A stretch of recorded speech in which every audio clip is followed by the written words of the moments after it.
केंद्र सरकारने अनधिकृत 77 कर्ज देणाऱ्या फिनटेक कंपन्यांवर मोठी कारवाई करत या ॲपवर बंदी घालण्यात आल्याचे स्पष्ट केले आहे.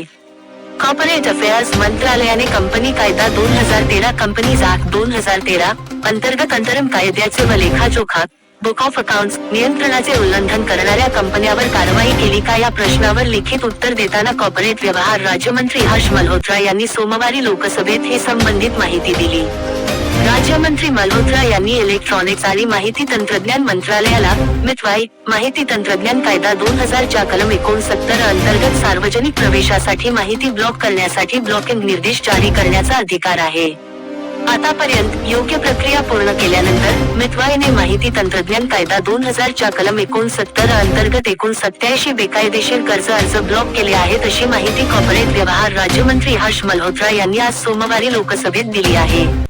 मंत्र्यांनी दिलेल्या उत्तरात त्यांनी असेही सांगितले आहे की कंपनी कायदा 2013 अंतर्गत चौकशी, हिशोबपुस्तकांची तपासणी आणि तपासणीसाठी वेळोवेळी नियामक कारवाई केली जाते, ज्यामध्ये कर्ज ॲप्सद्वारे ऑनलाईन कर्ज देणाऱ्या कंपन्यांचाही समावेश आहे. वरील आधारावर कंपनी कायदा 2013 अंतर्गत कोणतेही उल्लंघन आढळल्यास योग्य कायदेशीर कारवाई केली जाते, असेही ते म्हणाले आहेत.